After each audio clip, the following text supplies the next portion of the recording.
ഈ വീഡിയോയിൽ വളരെ നിർണായകമായിട്ടുള്ള കുറച്ച് വിഷയങ്ങളാണ്. ഇതിൽ പ്രധാനമായിട്ട് അമേരിക്ക വെനിസുലയ്ക്ക് മേളിൽ നല്ല രീതിയിലുള്ള ഭീഷണി മുഴക്കുന്നുണ്ട്.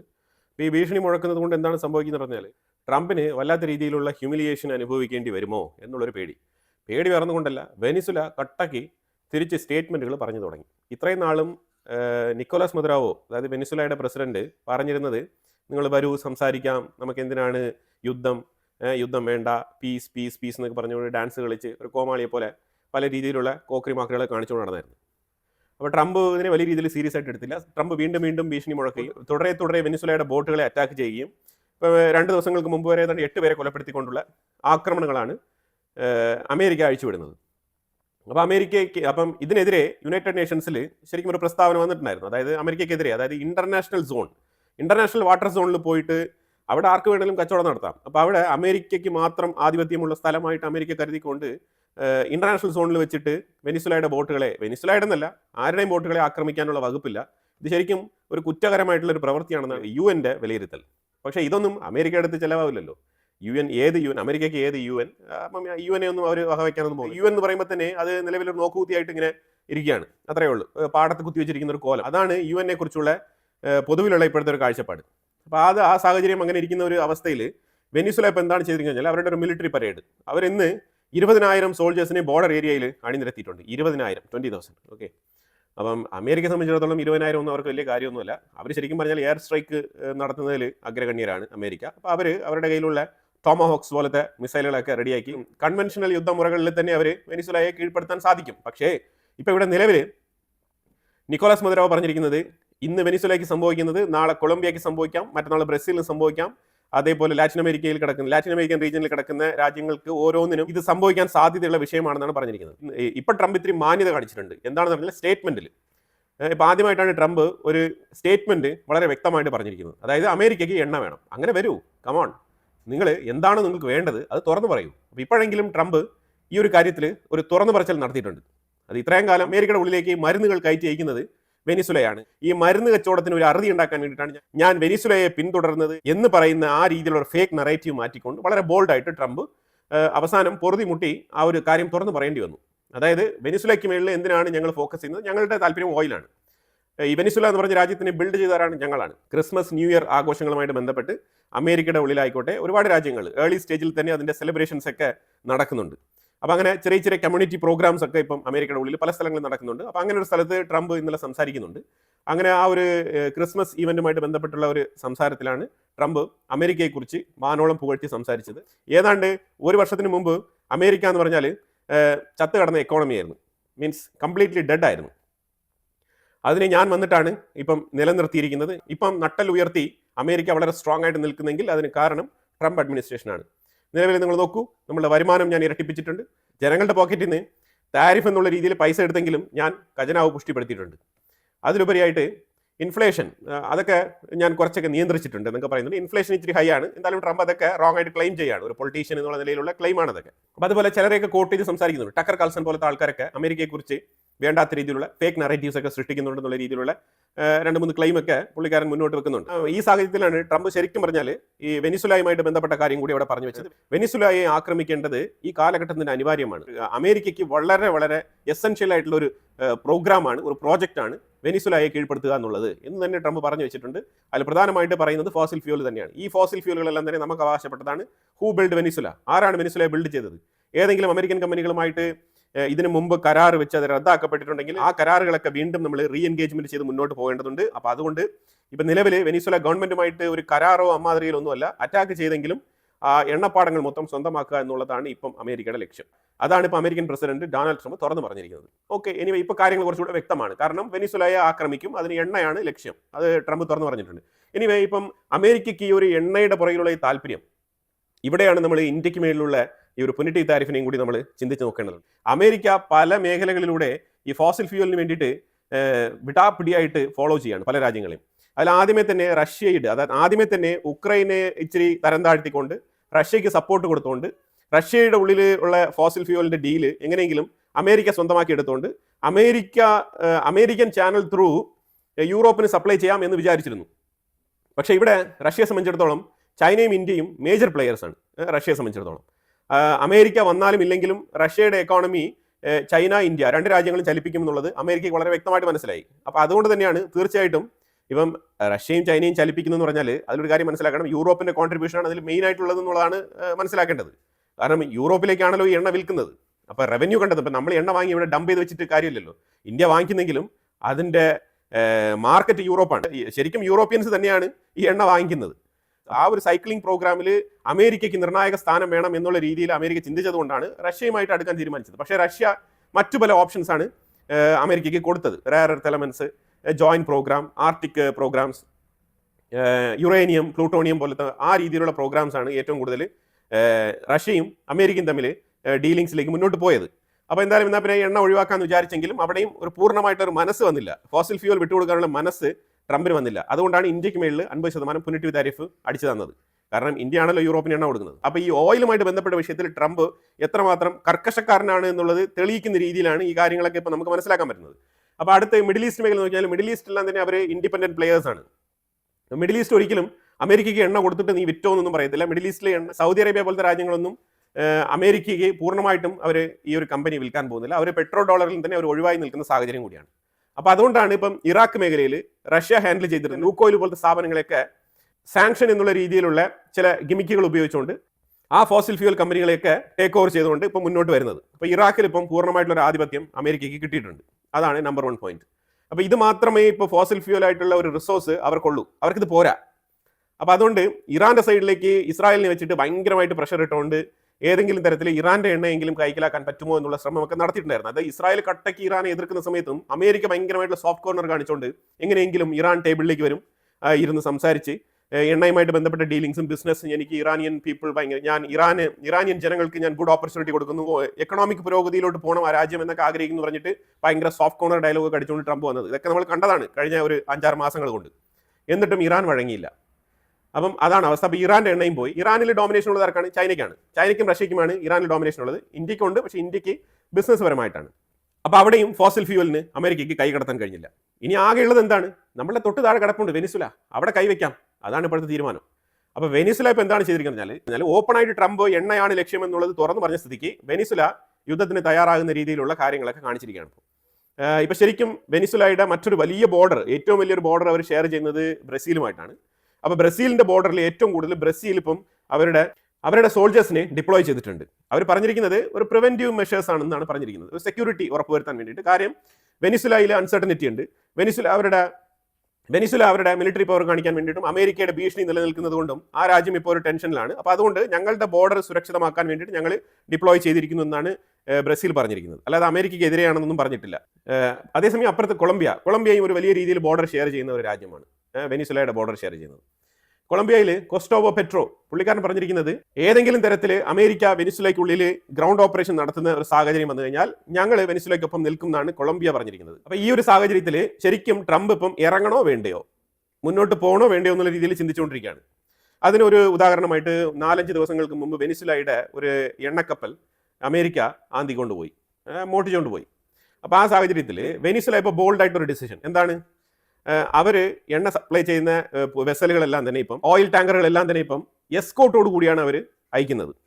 അതായത് വെനിസുലയുമായിട്ട് ഡീൽ ചെയ്യുന്ന ഏത് രാജ്യത്തിനും അവർ എണ്ണ കൊടുക്കുന്നത് ഫുൾ എസ്കോട്ട് അയക്കുകയാണ്. അതായത് ആ ഷിപ്പിന് ചുറ്റിലും നല്ല രീതിയിലുള്ള പ്രൊട്ടക്ഷൻ കൊടുത്തുകൊണ്ട് അവരുടെ സോൾജേഴ്സിനെ അയച്ചുകൊണ്ടാണ് ഇപ്പം എണ്ണ വ്യാപാരം വെനിസുല നടത്തുന്നത്. അപ്പോൾ ഇപ്പം നിലവിൽ ഇപ്പം ഇന്നലെ മുതൽ അങ്ങനത്തെ ട്രാൻസ്പോർട്ടേഷനാണ് ശരിക്കും വെനിസുല നടത്തുന്നത്. ഇപ്പം അമേരിക്ക എന്താണ് ചെയ്യാൻ പോകുന്നത്? അമേരിക്ക ഇപ്പോൾ ഇതിനെ അറ്റാക്ക് ചെയ്യുമോ ചെയ്യില്ലയോ? ഇപ്പം എന്താണ് ഇതിൻ്റെ എന്താണ് ഇപ്പോൾ അമേരിക്ക എടുക്കാൻ പോകുന്ന നടപടി എന്നുള്ളത് നമുക്കറിയില്ല. അമേരിക്ക അറ്റാക്ക് ചെയ്തില്ല എന്നുണ്ടെങ്കിൽ നാണക്കേടാവും. അമേരിക്ക അറ്റാക്ക് ചെയ്ത് കഴിഞ്ഞാൽ ഇത് വേറെ രീതിയിലേക്ക് മാറും പ്രശ്നമൊക്കെയാണ്. വെനിസുലയെ സംബന്ധിച്ചിടത്തോളം അമേരിക്കയുടെ ഇടപെടൽ ശരിക്കും ഒരു ക്രിട്ടിക്കൽ അവസ്ഥയിൽ മാറിയിരിക്കുകയാണ്. അമേരിക്ക അവരുടെ വാക്ക് നിറവേറ്റണം എന്നുണ്ടെങ്കിൽ, അമേരിക്ക അവരുടെ പ്രൗഢി നിലനിർത്തണം, അഥവാ അവരുടെ ഒരു ലോക പോലീസ് എന്ന് പറഞ്ഞ ആ ഒരു സ്ഥാനം നിലനിർത്തണം എന്നുണ്ടെങ്കിൽ അമേരിക്ക വെനിസുലയിൽ എന്തെങ്കിലും ചെയ്തേ പറ്റൂ എന്നുള്ള ഒരു നിർബന്ധിത സാഹചര്യത്തിലേക്ക് എത്തിപ്പെട്ടിരിക്കുകയാണ്. കാരണം ഇപ്പോൾ വെനിസുല അവരുടെ ഫോഴ്സിനെ ഇപ്പം ശക്തമായ രീതിയിൽ അണിനിരത്തുകയാണ്. അതാണ് ഇപ്പോൾ സംഭവിച്ചുകൊണ്ടിരിക്കുന്നത്. എനിവേ അമേരിക്കയ്ക്ക് അത്ര എളുപ്പമാകില്ല, അത്ര ഈസി ആവില്ല ഈ വെനിസുലയെ അറ്റാക്ക് ചെയ്ത് കീഴ്പ്പെടുത്തുക എന്നുള്ളത്. അത് ഇന്നത്തെ കാലഘട്ടത്തിൽ ഒരു രാജ്യത്തിനെയും, ഒരു ചെറിയ രാജ്യത്തിനെ പോലും അങ്ങനെ പെട്ടെന്ന് പോയി അറ്റാക്ക് നടത്തി മൊത്തത്തിൽ ഇങ്ങനെ കീഴ്പ്പെടുത്താൻ കഴിയില്ല എന്നുള്ളതാണ് യാഥാർത്ഥ്യം.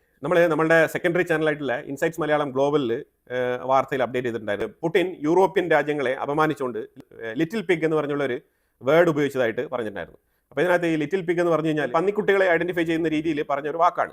വെസ്റ്റേൺ രാജ്യങ്ങളെ ഉദ്ധരിച്ചുകൊണ്ട് പറഞ്ഞ ഒരു വേർഡാണിത്, ലിറ്റിൽ പിഗ്സ് എന്ന് പറഞ്ഞിട്ട്. അപ്പോൾ അതായത് ഈ വെസ്റ്റേൺ രാജ്യങ്ങൾ, യൂറോപ്പിൽ കിടക്കുന്ന ഈ വെസ്റ്റേൺ രാജ്യങ്ങളെല്ലാം കൂടി ചേർന്നിട്ട് പന്നിക്കുട്ടികളാണെന്നുണ്ടെങ്കിൽ അപ്പോൾ യഥാർത്ഥത്തിൽ ഈ പന്നി ആരാണ്?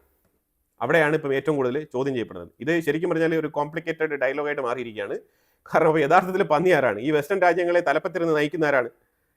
അപ്പം അമേരിക്കയാണോ ഇൻഡയറക്റ്റ് ആയിട്ട് ഇതിലൂടെ ഉദ്ദേശിച്ചത് എന്നുള്ള ഒരു ധ്വനിയിലുള്ള വാർത്തകളും വരുന്നുണ്ട്. എന്തായാലും പുടിൻ പറഞ്ഞൊരു ഡയലോഗ് വളരെയധികം ഫേമസ് ആയിട്ട് ഇപ്പം ചർച്ച ചെയ്യപ്പെടുന്നുണ്ട്. ഇനി ഇസ്രായേലും ലെബനാനും തമ്മിൽ ഞാനിവിടെ ഒരു മാപ്പ് വെക്കുന്നുണ്ട്. ആ മാപ്പ് നിങ്ങൾ കണ്ടോളൂ. ആ മാപ്പിൽ കൃത്യമായിട്ട് നിങ്ങൾക്ക് മനസ്സിലാക്കണമെന്നുണ്ടെങ്കിൽ ഇതിന് മുമ്പ് ലിറ്റാനി റിവർ എന്ന് പറഞ്ഞ ആ ഒരു റിവർ, ഈ പിങ്ക് കളർ, ഇസ്രായേലിന്റെ ബോർഡർ മുതൽ, അതായത് നോർത്തേൺ ഇസ്രായേലിന്റെ ബോർഡർ മുതൽ, അതായത് സദൻ ലെബനാൻ എന്ന് പറഞ്ഞ ആ മൊത്തം ഏരിയ, ലിറ്റാനി റിവർ വരെയുള്ള ആ ഒരു ഏരിയയാണ് ഇതിന് മുമ്പ് ഇസ്രായേൽ ക്ലെയിം ചെയ്തിരുന്നത്. അതിലുപരിയായിട്ട് ഈ യെല്ലോ കളർ കാണിക്കുന്നുണ്ടല്ലോ, അത്രയും ബോർഡർ അടുത്ത് വേറൊരു റിവർ കൂടെ ഉണ്ട്. അപ്പം ഈ ലിറ്റാനി റിവർ കഴിഞ്ഞ് അതിന്റെ അപ്പുറം വരെയുള്ള ആ യെല്ലോ ഏരിയ കാണിച്ചിരിക്കുന്ന അത്രയും ഏരിയ മൊത്തത്തിൽ ഹിസ്ബുള്ളകൾ ഡിസാമെന്റ് ചെയ്യണം എന്നാണ് ഇസ്രായേലിന്റെ നിബന്ധന. ഇത് ഫേസ് 1, ഫേസ് 2 എന്നാണ് ഈ രണ്ട് കളർ സൂചിപ്പിക്കുന്നത്. ഫേസ് 1 ലിറ്റാനി റിവർ വരെയുള്ള ഏരിയ ലെബനാന്റെ ആർമി അത് പരിശോധിച്ച് ഉറപ്പുവരുത്തണം. ഫേസ് 2 ആ യെല്ലോ ഏരിയ മൊത്തത്തിൽ ലെബനാൻ ആർമി പരിശോധിച്ച് ഉറപ്പുവരുത്തണം. അവിടെയെങ്കിലും ഹിസ്ബുള്ളകളുടെ സെറ്റിൽമെന്റുകളോ അല്ലെങ്കിൽ അവരുടെ പഠന കേന്ദ്രങ്ങളോ അല്ലെങ്കിൽ അവരുടെ ആയുധ ശേഖരങ്ങളോ ഹിസ്ബുള്ളയുമായിട്ട് ബന്ധപ്പെട്ട ഒരു സംവിധാനങ്ങളും ഇവിടെ പ്രവർത്തിക്കുന്നില്ല എന്ന് ഉറപ്പുവരുത്തണമെന്നാണ് പറഞ്ഞിരിക്കുന്നത്. ഇത് ജസ്റ്റ് ഒരു നെക്സ്റ്റ് ലെവലിലുള്ള, അതായത് ഇസ്രായേൽ ലെബനന്റെ ഉള്ളിൽ അഗ്രസീവായിട്ട് ഇറങ്ങുന്നത് തടയാൻ വേണ്ടിയിട്ട് ഫ്രാൻസ്, സൗദി അറേബ്യ, അമേരിക്ക ഒരുമിച്ച് സംസാരിച്ച് ലെബനാനുമായിട്ട് ഒത്തുതീർപ്പാക്കിയിട്ട് ഒരു പുതിയ ഒരു സൊല്യൂഷൻ ഇവിടെ സജസ്റ്റ് ചെയ്തിരിക്കുകയാണ്. അതാണ് ഫേസ് 1, ഫേസ് 2 എന്ന് പറഞ്ഞിട്ട് രണ്ട് ഓപ്ഷനാണ് കൊടുത്തിരിക്കുന്നത്. അതാണ് ഞാൻ ഇവിടെ വെച്ചിരിക്കുന്ന ഇമേജ്. അപ്പോൾ ഇതിന്റെ ബേസിസിലാണ് ഇനി കാര്യങ്ങൾ മുന്നോട്ട് പോവുക. ഇത് എത്ര നാളത്തേക്കാണെന്നുള്ളതൊന്നും എൻ്റെ അടുത്ത് ചോദിക്കരുത്. പക്ഷേ ഇതിപ്പോൾ തൽക്കാലം ഇത് ഇങ്ങനെ ഒരു സ്ഥിതിയിൽ എത്തിയിട്ടുണ്ട്. സിറിയ ഭരിക്കുന്ന HDS-നും സിറിയയിൽ തന്നെ SDF എന്ന് പറഞ്ഞിട്ട്, സിറിയൻ ഡെമോക്രാറ്റിക് ഫ്രണ്ട് എന്ന് പറഞ്ഞിട്ട് ഈ കുർദുകൾ നയിക്കുന്ന ഒരു ടീമുണ്ട്. അവർ ഏതാണ്ട് almost half of the Syria അവരാണ് കൈവശപ്പെടുത്തി വെച്ചിരിക്കുന്നത്. അപ്പം അവർക്കും ഇവർക്കും തമ്മിൽ ഇത്രയും നാളായിട്ട് ശരിയാകുന്നില്ല, കാര്യങ്ങളൊന്നും ശരിയാകുന്നില്ല. ഡമസ്കസിനും ഇവർക്കും തമ്മിൽ അത്ര ചേർച്ചയില്ല. അതിന് പ്രധാനപ്പെട്ട കാരണം ഈ SDF-ന്റെ മിലിറ്ററി ഫോഴ്സ് ഒഴിവാക്കിക്കൊണ്ട് സാധാരണ സിറിയൻ പൗരനായിട്ട് വന്ന് ജോയിൻ ചെയ്യണമെന്നാണ് അഹമ്മദ് അൽ ഷറയുടെ നിർദ്ദേശം. അതിന് SDF തയ്യാറല്ല. കുർദുകൾ ആയുധം വെച്ച് കീഴടങ്ങുന്ന പോലെയാണത്. അപ്പോൾ അത് അവരൊരിക്കലും സമ്മതിക്കില്ല. ഡ്രൂസ് കമ്മ്യൂണിറ്റിക്ക് സെപ്പറേറ്റ് ആയിട്ട് ഒരു ഫോഴ്സ് ഇതുവരെ ഇല്ലായിരുന്നു. എന്നിട്ട് അൽ സുവൈദയിൽ എന്താണ് ഇവർ കാണിച്ചത്? അപ്പോൾ അത് അതേപോലത്തെ അവസ്ഥ കുർദുകൾക്കും വരും എന്നുള്ളത് തിരിച്ചറിഞ്ഞുകൊണ്ട് കുർദുകൾ അതിന് തയ്യാറല്ല. ഈ കുർദുകളെ അമേരിക്ക നല്ല രീതിയിൽ സപ്പോർട്ട് ചെയ്യുന്നുണ്ട്. അപ്പോൾ അതുകൊണ്ട് തന്നെ ഇതിനകത്ത് മനസ്സിലാക്കേണ്ട കാര്യം വെച്ചാൽ ഇപ്പോൾ ഇവർ തമ്മിൽ 10 എഗ്രിമെന്റുകൾ, നിർണായകമായിട്ടുള്ള 10 എഗ്രിമെന്റ് സൈൻ ചെയ്തിട്ടുണ്ട്. ഈ സൈൻ ചെയ്ത എഗ്രിമെന്റുകളിൽ കുർദുകൾക്ക് അവരുടേതായിട്ടുള്ള ആ ഫോഴ്സുമായിട്ടൊക്കെ മുന്നോട്ട് നീങ്ങാം. HDS-നും അവർക്കും അവരുടേതായിട്ടുള്ള ആ ഒരു മിലിറ്റന്റ് ഫോഴ്സുകളൊക്കെ വെച്ചുകൊണ്ട് മുന്നോട്ട് നീങ്ങാം. ഇതെല്ലാം തന്നെ ഇപ്പം തീവ്രവാദികളാണെന്ന് മനസ്സിലാക്കിക്കോണം. ഇനിയിപ്പോൾ ഇതിനകത്ത് സംഭവിക്കാൻ പോകുന്ന പറഞ്ഞാൽ ഈ HDS എന്ന് പറഞ്ഞാൽ മൊത്തത്തിൽ ISIS ഭീകരന്മാരാണ്. അപ്പം യുവമാർ എന്താണ് ചെയ്യാൻ പോകുന്നത് പറഞ്ഞാൽ, ഇപ്പോൾ തൽക്കാലം യുവമാർ അമേരിക്ക ഇടപെടുന്നത് കൊണ്ടും അമേരിക്കയുടെ ബേസ് ഒക്കെ അവിടെ ഉള്ളത് കൊണ്ടും ഇങ്ങനെ ഓക്കെ യെസ് എന്ന് പറഞ്ഞുകൊണ്ട് ഇങ്ങനെ കേട്ടുകൊണ്ടിരിക്കും. പക്ഷേ ഒരു സുപ്രഭാതത്തിൽ യുവമാർ രംഗത്തിറങ്ങും. അത് തന്നെയാണ് മനസ്സിലാക്കാൻ പറ്റുന്നത്. നിലവിൽ ഒരു 10 കരാർ ഇപ്പം സൈൻ ചെയ്തിട്ടുണ്ട്. ഇത് അവർ തമ്മിലുള്ള ബന്ധം ശക്തിപ്പെടുത്താൻ വേണ്ടിയിട്ട് സഹായകരമാകുമെന്നാണ് അമേരിക്ക പറഞ്ഞിരിക്കുന്നത്. എനിവേ നോക്കാം, let's hope for the best.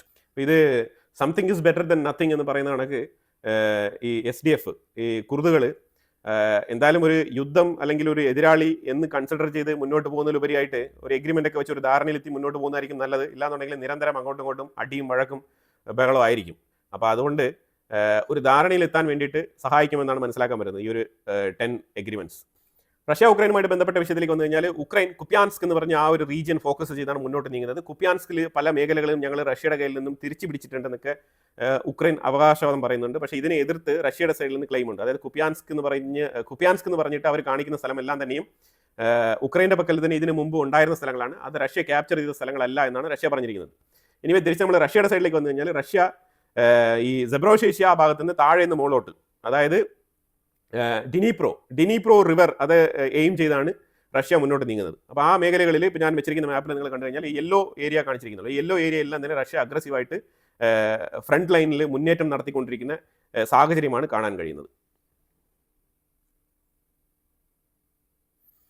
യൂറോപ്പിൽ നമ്മൾ നോക്കി കഴിഞ്ഞാൽ ഫ്രാൻസ് വളരെ നിർണായകമായിട്ട് നമ്മൾ ചർച്ച ചെയ്യപ്പെടേണ്ട ഒരു വിഷയമായിട്ട് മാറിയിരിക്കുകയാണ്. കാരണം വേറെ ഒന്നുമില്ല, അവിടുത്തെ ഫാർമേഴ്സ് പ്രൊട്ടസ്റ്റ് അത് നിരന്തരം ഇങ്ങനെ തുടർന്നുകൊണ്ടിരിക്കുകയാണ്. ഈ ഫാർമേഴ്സ് എന്താണ് ചെയ്യുന്നത് പറഞ്ഞാൽ, ചാണകം കലക്കിക്കൊണ്ട് വലിയ ടാങ്കറിൽ ചാണകം കലക്കി കൊണ്ടുവന്നിട്ട് വലിയ ഫയർഫോഴ്സിന്റെ വാഹനമൊക്കെ കൊണ്ടുവന്ന് ഇങ്ങനെ അടിക്കുമല്ലോ, അതുപോലെ സ്പില്ല് ചെയ്യാണ്, ചാണകം സ്പില്ല് ചെയ്യാണ്. ഗവൺമെന്റ് ഓഫീസുകളുടെ മേളിൽ ചുമരുകളിലെല്ലാം തന്നെ ചാണകം സ്പില്ല് ചെയ്യാണ്. ഈ സ്പില്ല് ചെയ്തുകൊണ്ടിരിക്കുന്നതെല്ലാം ഇങ്ങനെ ലോഡ് കണക്കിൽ കൊണ്ടുവരാണ്. വണ്ടികൾ ഇങ്ങനെ വരികയാണ്, സ്പില്ല് ചെയ്ത് പോവാണ്. ഫ്രാൻസ് മൊത്തത്തിൽ ചാണകനാറ്റം, അതാണ് ഇപ്പോൾ സംഭവിച്ചുകൊണ്ടിരിക്കുന്നത്. ഇതിന് പ്രധാനമായി ഇതൊരു പ്രത്യേക തരത്തിലുള്ള പ്രതിഷേധമാണ്. ഫ്രാൻസിലെല്ലാം ചില വിചിത്രമായിട്ടുള്ള പ്രതിഷേധങ്ങൾ നമുക്ക് കാണാൻ കഴിയും. അപ്പോൾ എന്തായാലും ഇവരിപ്പോൾ ഇത് എന്തുകൊണ്ടാണ് ചെയ്യുന്നത് പറഞ്ഞാൽ, യൂറോപ്യൻ യൂണിയൻ ശരിക്കും കാർബൺ ടാക്സ്, ഈ ക്ഷീര കർഷകർ അവർ എത്ര പശു വളർത്തുന്നു അതിനനുസരിച്ച് ഈ അഗ്രോ ഫാമിലി ടാക്സ് അത് ഇപ്പോൾ അവർ ഇൻട്രൊഡ്യൂസ് ചെയ്യുന്നുണ്ട്. ഇതിനോട് ഒട്ടും യോജിക്കുന്നില്ല ഈ ഫാർമേഴ്സ്. ശരിക്കും കർഷകർക്ക് ഈ രീതിയിലുള്ള ടാക്സ് ഒന്നും കൊടുക്കാൻ പാടില്ല. അതായത് ആവാസ വ്യവസ്ഥയിലല്ല, ഇപ്പോൾ കാട്ടിലൊക്കെ എത്രമാത്രം മൃഗങ്ങൾ ജീവിക്കുന്നുണ്ട്. അപ്പോൾ അവിടെ കാർബൺ എമിഷൻ ഉണ്ടാകുമെന്ന് പറഞ്ഞിട്ട് അവിടെ പോയിട്ട് ടാക്സ് ഇടാൻ പറ്റുമോ? ഇപ്പോൾ യൂറോപ്യൻസിന് എർത്തിനെയൊക്കെ പ്രൊട്ടക്ട് ചെയ്യാം, പക്ഷെ അതിനൊക്കെ ഒരു പരിധിയുണ്ട്. എർത്തിനെ പ്രൊട്ടക്ട് ചെയ്യാന്ന് പറഞ്ഞിട്ട് മനുഷ്യന്മാരെ തീരെ ബുദ്ധിമുട്ടിലാക്കിക്കൊണ്ടുള്ള രീതിയിലുള്ള ടാക്സ് ഒക്കെ അടിച്ചേൽപ്പിക്കുന്നത് ശരിയല്ല എന്ന് തന്നെയാണ് നമ്മളുടെ അഭിപ്രായം. ഈ ഒരു സാഹചര്യത്തിലാണ് ഈ പ്രൊട്ടസ്റ്റ് നടക്കുന്നത്. ഈ പ്രൊട്ടസ്റ്റ് നടത്തുന്ന ആൾക്കാർ ഇപ്പം സിറ്റികളിലേക്ക് ഈ പ്രതിഷേധം വ്യാപിപ്പിച്ചിരിക്കുകയാണ്. അപ്പോൾ അതിൽ പല ഹോട്ടലുകളുടെ മുന്നിലും പിന്നെ പല ഗവൺമെന്റ് ഓഫീസുകളുടെ മുന്നിലൊക്കെ ഈ യൂറോപ്യൻ യൂണിയന്റെ ഫ്ലാഗ് ഒക്കെ ഉണ്ട്. അപ്പോൾ ഇവർ ആ യൂറോപ്യൻ യൂണിയന്റെ ഫ്ലാഗ് ഒക്കെ എടുത്ത് കളഞ്ഞിട്ട് ഞങ്ങൾക്ക് യൂറോപ്യൻ യൂണിയൻ വേണ്ട, ഞങ്ങൾ ഫ്രാൻസ് സെപ്പറേറ്റ് ആയിട്ട് ഒരു രാജ്യമായിട്ട് ഞങ്ങളെ വെറുതെ വിട്ടാൽ മതി എന്നുള്ളതാണ് ഇപ്പം ഫ്രാൻസിന്റെ ജനങ്ങളുടെ നിലപാട്. എനിവേ ഇതെല്ലാം തന്നെ വരുന്ന ഇലക്ഷനെ ബാധിക്കും. കാരണം ഇലക്ഷനിൽ ഇതുമായിട്ട് ബന്ധപ്പെട്ട് യോജിച്ച് നിലപാടെടുക്കുന്ന, അതിനെക്കുറിച്ച് സംസാരിക്കുന്ന, അങ്ങനെ ഇലക്ഷൻ പ്രൊപ്പഗണ്ട മുന്നോട്ട് വെക്കുന്ന, അല്ലെങ്കിൽ അങ്ങനത്തെ വാഗ്ദാനങ്ങൾ, യൂറോപ്യൻ യൂണിയനിൽ നിന്നും പുറത്തു വരാമെന്നുള്ള രീതിയിലുള്ള വാഗ്ദാനങ്ങൾ കൊടുക്കുന്ന ആൾക്കാർക്കായിരിക്കും ഇനി ഫ്രാൻസിലെ ജനത വോട്ട് ചെയ്യുക, പ്രത്യേകിച്ചും ഫാർമേഴ്സ് കമ്മ്യൂണിറ്റി വോട്ട് ചെയ്യുക എന്നുള്ളതാണ് മനസ്സിലാക്കാൻ പറ്റുന്നത് ഇതിൽ നിന്ന്. അതായത് ഈ യൂറോപ്യൻ യൂണിയൻ ചിന്നിച്ചിതറി ചിന്നാഭിന്നമായി പോകുന്ന ഒരു സാഹചര്യം അത് വളരെ പെട്ടെന്ന് തന്നെ ഉണ്ടാകുമെന്നാണ് മനസ്സിലാക്കാൻ പറ്റുന്നത്. അതിന് ഫ്രാൻസ് വളരെ മുൻപന്തിയിൽ നിൽക്കുന്ന രാജ്യമായി മാറുകയും ചെയ്യുമെന്നാണ് മനസ്സിലാക്കാൻ പറ്റുന്നത്. ഇമ്മാനുവൽ മാക്രോൺ ഇന്ന് യൂറോപ്യൻ യൂണിയനിൽ ഞാനാണ് വലിയ നേതാവ് എന്ന് പറഞ്ഞിട്ട് ആൾ കളിച്ച് നടക്കുകയാണ്. പക്ഷേ ഇതിനുള്ള തിരിച്ചടി ഉടനെ തന്നെ കിട്ടുമെന്നാണ് മനസ്സിലാക്കാൻ പറ്റുന്നത്. അടുത്ത നെക്സ്റ്റ് റോയിൽ വരാൻ പോകുന്ന ഇറ്റലിയാണ്. ഇറ്റലിക്കുള്ളിലും ഇതേപോലത്തെ വിഷയങ്ങളുണ്ട്. അവിടെയും ഇതേപോലത്തെ റെഫ്യൂജി ക്രൈസിസ്, ഫ്രാൻസിലും ഇതേപോലത്തെ റെഫ്യൂജി ക്രൈസിസ് ഉണ്ട് എന്നുള്ളതാണ് യാഥാർത്ഥ്യം. അത് കഴിഞ്ഞ് ഞാനിവിടെ വെക്കുന്ന ഒരു വീഡിയോ ആണ്, വളരെ രസകരമായിട്ടുള്ള ഒരു വീഡിയോ ആണ്. ഇത് ന്യൂസിലാൻഡിലാണ്. ന്യൂസിലാൻഡിന്റെ യഥാർത്ഥ ഒരു ഗോത്രവർഗ്ഗക്കാർ, ന്യൂസിലാൻഡിന്റെ അവകാശികൾ എന്ന് പറയുന്ന ഒരു ഗോത്രവർഗ്ഗക്കാർ അവിടെ ഉണ്ട്. ഈ ഗോത്രവർഗ്ഗക്കാർ എന്താണ് ചെയ്യുന്നത് പറഞ്ഞാൽ, പാർലമെന്റിലൊക്കെ ഘോര ഇതിനെക്കുറിച്ചൊക്കെ സംസാരിക്കുന്നുണ്ട്. ഇവരുടെ അവകാശങ്ങൾക്ക് വേണ്ടിയിട്ട് അവർ സംസാരിക്കുന്നുണ്ട്. ഈ ബ്രിട്ടീഷുകാർ വന്നാണ് ഞങ്ങളുടെ ഗോത്ര ആചാരങ്ങളെല്ലാം തന്നെ അവർ കൊളാപ്സ് ചെയ്തുകൊണ്ട്, ഞങ്ങളുടെ കൾച്ചറിനെ ഡിസ്ട്രോയ് ചെയ്തുകൊണ്ട് ഇവിടെ എല്ലാം ബ്രിട്ടീഷുകാരായിട്ട് മാറ്റി തീർത്തത് എന്നുള്ള ഒരു ആരോപണം കൂടി അവരുടെ സൈഡിലുണ്ട്. തെരുവ് നാടകങ്ങളൊക്കെ അവിടെ ഈ ഒരു വിഷയവുമായിട്ട് ബന്ധപ്പെട്ട് അവിടെ ഈ ഇടപെട്ട കാലങ്ങളിൽ അവിടെ നടക്കുന്നുണ്ട്. അവിടെ പ്രൈം മിനിസ്റ്റർ ജസിന്ത റിസൈൻ പോയതിനു ശേഷം ഇതുമായിട്ട് ബന്ധപ്പെട്ട വിഷയങ്ങളൊക്കെ ഏറ്റവും കൂടുതൽ ചർച്ച ചെയ്യപ്പെടുന്നുണ്ട്. അപ്പോൾ ഈ സാഹചര്യത്തിൽ ഓസ്ട്രേലിയയിലൊക്കെ ഈ ബോണ്ടി ബീച്ചിലൊക്കെ ഒരു വെടിവെപ്പ് നടന്നല്ലോ. അപ്പം അതിനെ തുടർന്ന് ന്യൂസിലാൻഡിന്റെ ഗോത്രവർഗ്ഗക്കാർ നടത്തിയ ഒരു സ്ട്രീറ്റ് പെർഫോമൻസ് ആണ്. ആ സ്ട്രീറ്റ് പെർഫോമൻസിൽ ഈ പാലസ്തീനിയൻ ഫ്ലാഗിനെ പറിച്ചങ്ങ് വാരിക്കൂട്ടി അങ്ങ് എറിയുന്നത് പോലത്തെ രംഗങ്ങളാണ് അവർ അതിനകത്ത് കാണിച്ചത്. ന്യൂസിലാൻഡിന്റെ ഉള്ളിൽ ചർച്ചയായിട്ടുണ്ട്. ശരിക്കും ന്യൂസിലാൻഡ് ഇങ്ങനെ മതപരമായി ചിന്തിക്കുന്ന രാജ്യമല്ല, ഇങ്ങനെ പ്രവർത്തിക്കുന്ന രാജ്യമല്ല എന്നുള്ള രീതിയിൽ ഇസ്ലാം കമ്മ്യൂണിറ്റിയിൽ, അഥവാ ഇസ്ലാമിക ഭീകരതയെ സപ്പോർട്ട് ചെയ്യുന്ന ഈ പ്രോ പാലസ്തീൻ ടീമുകളൊക്കെ വന്നിട്ട് ഇപ്പോൾ ഇതിനെതിരെ കണ്ണുനീർ ഒഴുക്കിക്കൊണ്ട് നിൽക്കുകയാണ്. ഇതിനെതിരെ സങ്കടം പറഞ്ഞുകൊണ്ട് എന്തെങ്കിലുമൊക്കെ ചെയ്തേ പറ്റൂ പ്രതിവിധി. അത് എന്ത് പ്രതിവിധി? എവിടെയെങ്കിലും പൊട്ടിത്തെറിയായിരിക്കും. ഇനിയിപ്പോൾ ന്യൂസിലാൻഡിൽ എവിടെ പൊട്ടുന്നു എന്നുള്ളത് ഇനി നമ്മൾ കാത്തിരിക്കേണ്ട ഒരു കാര്യമായിട്ട് മാറിയിരിക്കുകയാണ് ഈ ഒരു വിഷയത്തോടു കൂടി. ഇനി നമ്മൾ യമനുമായിട്ട് ബന്ധപ്പെട്ട ഒരു വിഷയമാണ്. യമനിൽ ശരിക്കും UAE നല്ല രീതിയിലുള്ള പെർഫോമൻസ് കാഴ്ചവെക്കുന്നതായിട്ടുള്ള വാർത്തകൾ വരുന്നുണ്ട്. അതായത് ഈ ഒരു NSA എന്ന് പറഞ്ഞിട്ടൊരു സംഘടനയുണ്ട് അവിടെ. NSA എന്ന് പറഞ്ഞിട്ടുള്ള ഒരു ടീമുണ്ട് അവിടെ. അതായത് യമന്റെ തന്നെ ഈ ഹൂത്തികൾ പിടിച്ചടക്കി വെച്ചിരിക്കുന്ന ഒരു പോർഷൻ ഉണ്ട്, സനായോട് ചേർന്നുള്ള ഒരു ഏരിയ. ഈ മാപ്പിൽ നിങ്ങൾക്ക് കണ്ടു കഴിഞ്ഞാൽ മനസ്സിലാക്കാൻ പറ്റും.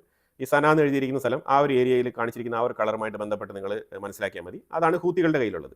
ബാക്കി യമനിലേക്കുള്ള ഈ സുന്നി ഗോത്രക്കാരായിട്ടുള്ള ആൾക്കാർ കുറേ ഉണ്ട്. മറ്റേ ഹൂത്തികൾ എന്ന് പറയുന്നത് ഷിയാക്കളാണ്. ഈ സുന്നി വിഭാഗത്തിൽപ്പെട്ട കുറച്ച് ആൾക്കാരുണ്ട്. അവരാണ് ഈ മേജർ പോർഷനിൽ താമസിക്കുന്നത്. ഇത് നോക്കാൻ നമുക്ക് മേജർ പോർഷനായിട്ട് തോന്നുന്നെങ്കിലും ഇവിടെ അത്രത്തോളം പോപ്പുലേഷൻ ഇല്ല. കാരണം എന്താ വെച്ചാൽ ഇത് അത്രത്തോളം കുന്നും മലയുമായിട്ടുള്ള ഒരു വല്ലാത്ത ലാൻഡ് നേച്ചറാണ്. ഇവിടെ ജിയോഗ്രാഫിക്കലി വളരെ മോശപ്പെട്ട സ്ഥലമാണ്, ഒരു വല്ലാത്ത നേച്ചറാണ്. അപ്പം ഈ സൈഡിൽ NSA എന്ന് പറഞ്ഞിട്ടുള്ള ഒരു ടീമുണ്ട്. ഇവർ ഹൂത്തികളുടെ കുറച്ച് സ്ഥലം കയറി പിടിച്ചിട്ടുണ്ട്. അതിന് UAEയുടെ ടീം സപ്പോർട്ട് നൽകിയിട്ടുണ്ട്. അപ്പോൾ എന്തായാലും UAE നല്ല രീതിയിലുള്ള പെർഫോമൻസ് യമനിൽ കാഴ്ചവെക്കുന്നതായിട്ടാണ് മനസ്സിലാക്കാൻ പറ്റുന്നത്.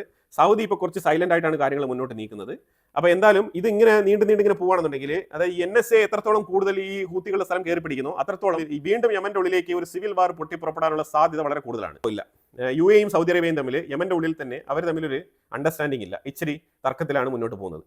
അപ്പോൾ അതുകൊണ്ട് ഇവിടെ ഒരു കോർഡിനേഷൻ ഇല്ലാതിരിക്കുന്ന ഒരു സാഹചര്യമാണ്. ആ സമയത്താണ് ഈ NSA എന്ന് പറഞ്ഞ ഈ യമന്റെ ലോക്കൽസിന്റെ ആ ഒരു ടീം ഹൂത്തികൾക്കെതിരെ ഇപ്പോൾ തിരിഞ്ഞിരിക്കുന്നത്. അപ്പോൾ ഇത് ശരിക്കും ഒരു ചെറിയൊരു സ്പാർക്ക് ഇട്ട് കൊടുത്തതുപോലെയാണ്.